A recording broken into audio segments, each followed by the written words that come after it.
like clockwork.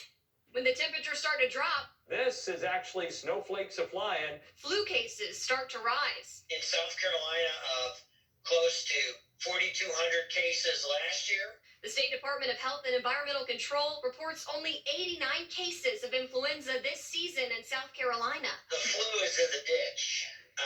The flu is in the ditch. At the same time, coronavirus continues to tear through the nation, reaching almost 23 million cases. Compare that to the flu at just over 300,000 cases all flu season. And we forget, we call it, it's just the flu.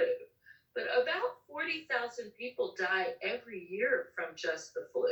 Many experts believe the cocktail of wearing masks, social distancing, good hygiene, and getting a flu shot did the trick. This year it was like crickets. There was just no influenza, which is really exciting. It shows that all the stuff we've been telling people forever, wash your hands, don't go to work when you're sick, that kind of thing really works. In fact, these tactics to mitigate the spread of the coronavirus have historical ties to the first outbreak of influenza in 1918. 123 years ago, the Great Flu Pandemic, from which we base all our scary laws on for quarantining individuals.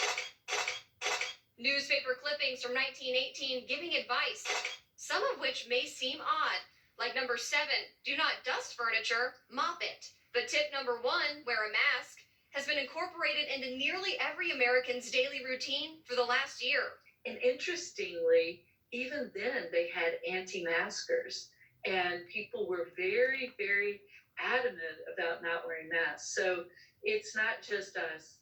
Virologists hope the lessons learned from the 1918 influenza pandemic will prevent history from repeating itself. Remember, it was before the widespread use of antimicrobials, so we didn't have the anti-flu medications that we have today. So we've really come a long way. A long way from the first outbreak of influenza to what could be the lowest recorded flu season since. Boy, it shows it can be controlled. This victory serving as a reminder, small efforts like washing hands can have big impacts like saving lives. You've accomplished something, South Carolina. You've worn your masks. You haven't gone out to bars and restaurants. We went from 4,000 cases last year during our flu season to 89. That's tremendous. Well,